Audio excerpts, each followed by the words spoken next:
Entre los dos sitios monumentales, conocidos hoy como Huaca de la Luna y Huaca del Sol, existió y estuvo ubicado el centro urbano. Las excavaciones arqueológicas nos han demostrado que hubo toda una planificación urbana, de tal manera que había sectores de talleres de artesanía, como por ejemplo en piedra, en conchas de espóndilus, de cerámica, así como también probables centros de producción de orfebrería. Entre las Huacas del Sol y de la Luna hay una gran ciudad. ¿Ya? Fue habitada probablemente entre los siglos I y IX de nuestra era, y que conforme fue creciendo fueron creándose más y más zonas de residencia. Esta es una zona de residencia en donde hemos encontrado evidencias de que se hacía vida doméstica, la gente acá vivía, comía, dormía, hacía actividades propias de lo doméstico, como es la alimentación y la bebida. Y en este espacio estamos viendo evidencias del uso de vasijas en donde se almacenaban, entre otras cosas, la chicha. Entonces, en los patios se reunía la gente, se sentaba en las banquitas a conversar, probablemente tirando unos tapetes sobre los cuales ponían unos tejidos, probablemente masticando su coquita, comiendo su comidita en platos de cerámica o en platos de mate, y tomando la chicha en unos potitos que eran servidos en unas jarritas que se llenaban probablemente a partir de estas grandes tinajas. Entonces es interesante cómo esta información, que es en base a una información técnica, metodológica, científica, ¿no? Cómo gracias a la metodología de de interpretación del patrimonio puede este mensaje llegar a un visitante que no tiene idea de quiénes fueron los moches, qué consumieron los moches y cómo lo consumieron. Claro. Y para eso también está el museo de sitio de Huaca de la Luna. Me parece que ahí también hay una especie de puesta en escena, cómo habría sido una casa, ¿verdad? Definitivamente la interpretación es un trabajo que involucra a varios actores, ¿no? Desde los arqueólogos, que son los que te dan son la fuente de la información, hasta los guías de turismo, que son, creo, los elementos más importantes para transmitir el patrimonio desde el punto de vista de la filosofía de la interpretación. O sea, son varios los actores definitivamente, y el objetivo principal obviamente es que el turista salga mucho más contento de lo que pensaba iba a salir, que supere las expectativas de la visita. Y sobre todo que cuando salga tenga una conciencia de lo importante que es conservar el patrimonio. Que ese es uno de los objetivos primordiales de la interpretación del patrimonio: contribuir a la conservación del patrimonio.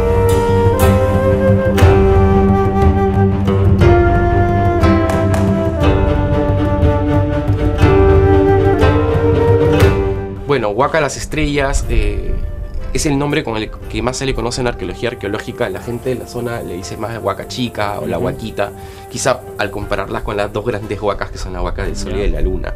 Está más o menos a 1 kilómetro de acá, dentro de las tierras de cultivo de la campiña de Moche. Es una huaquita que hemos trabajado en una primera temporada de excavación. Hemos estado 2 meses de campo allí, y los resultados fueron muy interesantes, ¿no? La intención de excavar esa huaca pasa por el hecho de que, al estar metida dentro de la zona rural, está expuesta a la depredación. De hecho, no hay un cerco que la proteja de la gente, y pues la gente lamentablemente sube constantemente, lo usa como letrina, lo usa como botadero. Lamentablemente esa es la realidad. Es un impacto negativo. Sí, es lamentablemente la realidad de gran parte de nuestro patrimonio en la actualidad. Entonces urgía, ante esta situación, la necesidad de por lo menos hacer un registro de lo que quedaba, en el caso de que Dios no lo quiera, pues más adelante esto pueda desaparecer por X motivos, que lamentablemente es una posibilidad palpable, ¿no? Entonces hicimos trabajos de investigación orientados a crear un primer plano del sitio, una primera reconstrucción en 3D, y encontramos cosas muy interesantes, ¿no? Parece lógico suponer que, al estar tan cerca de un sitio arqueológico fundado por la cultura moche, la Huaca debería tener una presencia moche, sobre todo por la cercanía. Sin embargo, nos dimos con la sorpresa de que no existe la ocupación moche en la zona. Hay una ocupación anterior, que es la ocupación de la cultura gainaza o virú, y luego una posterior ocupación chimú. Debería haber una intermedia moche, pero no hay. La razón por la que no hay, no la conocemos. Especulaciones pueden haber muchas. Esos indicadores es porque ¿qué no has hallado de los moches para que te diga que no hubo moche? ¿Qué es lo que falta? uno de los indicadores más, digamos, determinantes en la arqueología, tú lo sabes, es la cerámica, ¿no? Okay. Hay una los fragmentos de cerámica, sobre todo la cerámica ritual, la cerámica fina, que de alguna manera identifica grupos de élites asociados a la cultura. En este caso hemos encontrado cerámica con decoración negativa, que es típica, gallinazo o virú, y hemos encontrado cerámica chimú clásica, ¿no? Pero no hemos encontrado absolutamente nada que nos indique moche. Okay. Porque cerámica doméstica hay un montón, pero una de las cosas que hemos visto a través de nuestros estudios sobre la cerámica, porque nos hemos tratado de especializar en el tema artesanal, es que la cerámica doméstica no varía mucho desde época salinar, incluso anterior, de Cupisnique hasta Chimú. Los estilos se mantienen, porque no hay una presencia, no hay una presión política sobre ella, ¿no? La cerámica es un soporte de la ideología, y entonces en el caso de la cerámica doméstica no se da el caso. Entonces usamos la cerámica fina para ver eso, y no hay cerámica moche. Entonces hay una ausencia de cerámica moche. Sin embargo, es un sitio muy importante, puesto que hay toda una continuidad, salvo en el periodo moche. Entonces la gente, cuando vaya por la campiña moche, cuando vea este montículo, entre comillas, de tierra y adobe, hay que tener en cuenta que es un sitio arqueológico, es parte de nuestro patrimonio nacional, parte de nuestra identidad. ¿Qué le dirías tú a la gente cuando llega a la campiña y que ve esto, que para muchos son solamente adobes? ¿Cuál es el mensaje de conservación y protección? Definitivamente que tenga presente que es una evidencia muy importante de nuestro rico pasado cultural, de que lamentablemente, porque somos un país pobre que recién está saliendo de una crisis, no hay los recursos que hubiera sido ideal para que todos los patrimonios estén protegidos, que no está protegido, que está expuesto a la intemperie, a los recursos naturales y a los recursos culturales, y que colaboraríamos mucho si evitáramos depredarla, ¿no? Claro. Desde lo más vandálico como es el huaqueo hasta el simple hecho de trepar, subir para ver desde arriba, de alguna manera están contribuyendo a su deterioro, y que es importante transmitir al resto de la gente que es una evidencia de nuestro pasado, pero que hay que protegerla, que hay que permitir que los arqueólogos la estudien y puedan darnos más información que de alguna manera refuerza nuestra identidad, ¿no? ¿Sabes qué, Henry? Mirando acá justo esta área urbana, esta área de residencias, he visto estas tinajas, en mi mente me estoy imaginando que hay una rica chicha de jora, así con un año mínimo de fermentación. Al fondo me parece que hay un batán, ¿no? Esta piedra. Claro. Y ya en la mente me estoy imaginando ahí moliendo un ají panca, ¿no? Y todos los ingredientes. Es muy probable. Y ya me dio hambre, hermano.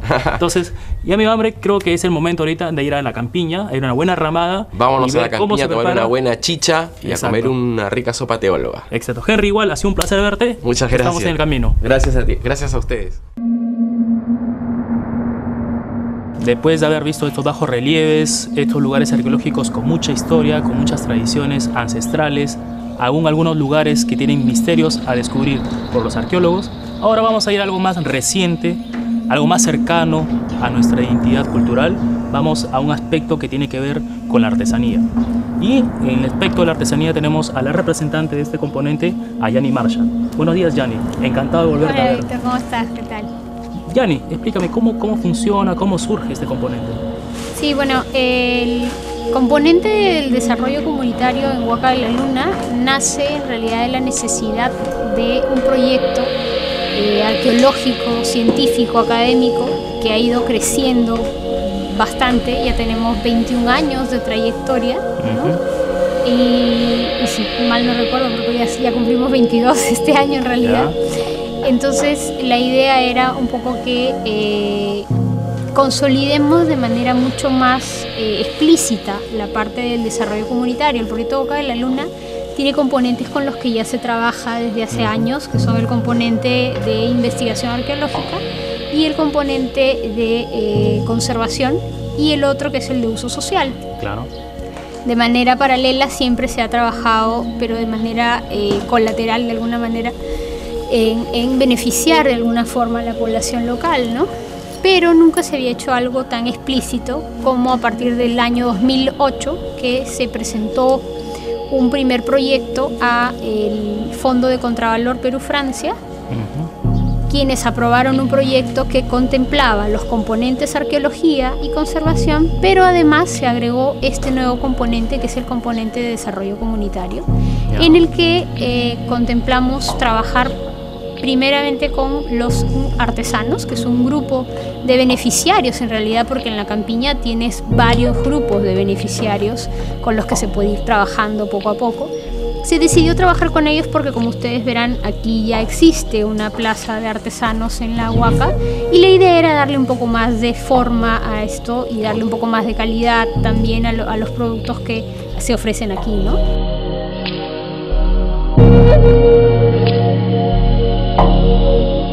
La idea fue un poco introducirlos a los artesanos en temas de mejora de la calidad de producción y en temas de mejorar la gestión microempresarial. Ese es el enfoque que se le ha dado un poco, ¿no? No está orientado en formar asociaciones.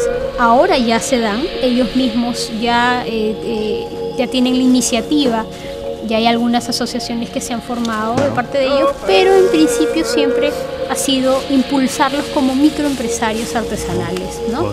Que creemos que es lo que puede funcionar mejor. La idea del proyecto no es dar una imagen paternalista, sino todo lo contrario, ¿no? Te doy las herramientas para que tú las utilices y tú seas gestor de tu propio desarrollo.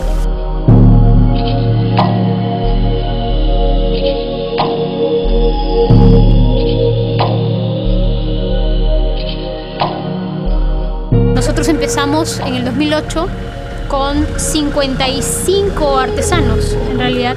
Ahora hay un poco más de 100 artesanos ya. Y esto ha permitido que en los talleres artesanales ya no solo se integren la familia, sino que ya contratan a personas externas, ¿no? A quienes de alguna manera les dan una fuente de trabajo. Está evolucionando.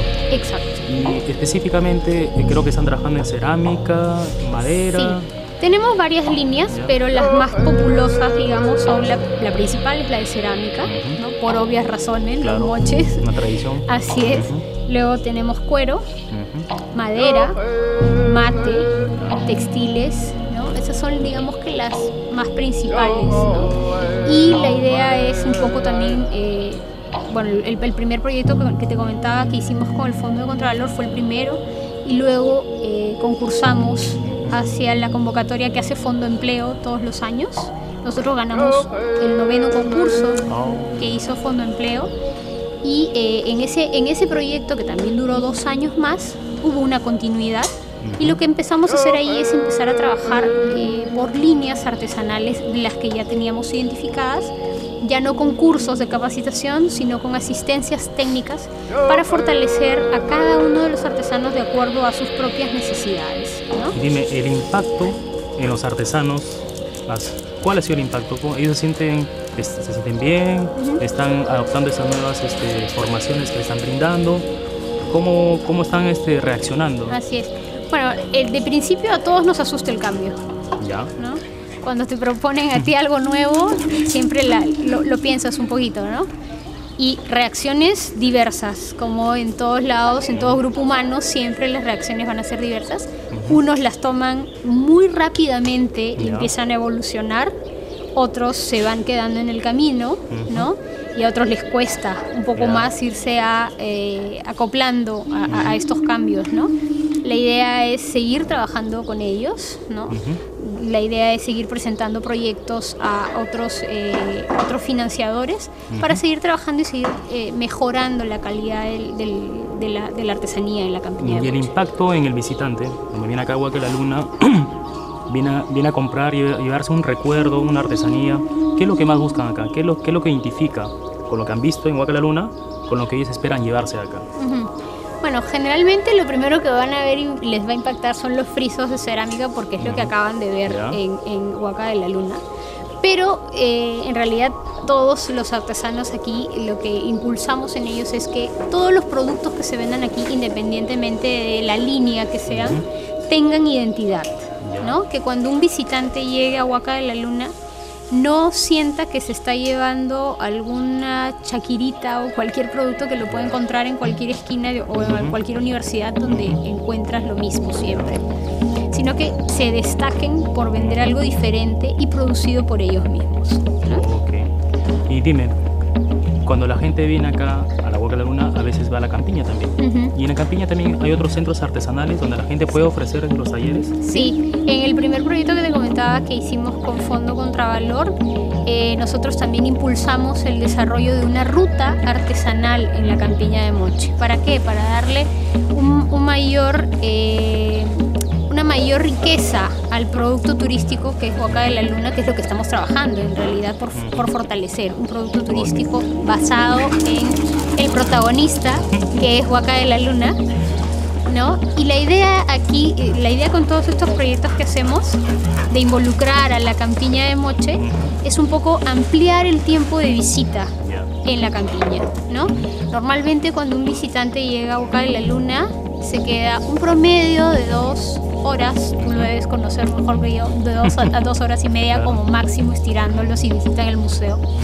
La idea es estirar esa visita y poderles ofrecer algo más en la campiña, ¿no? Que como tú dijiste al principio, que trascienda lo tradicional, lo histórico, a algo mucho más reciente, pero que igual tiene tradición en la campiña de Moche, ¿no?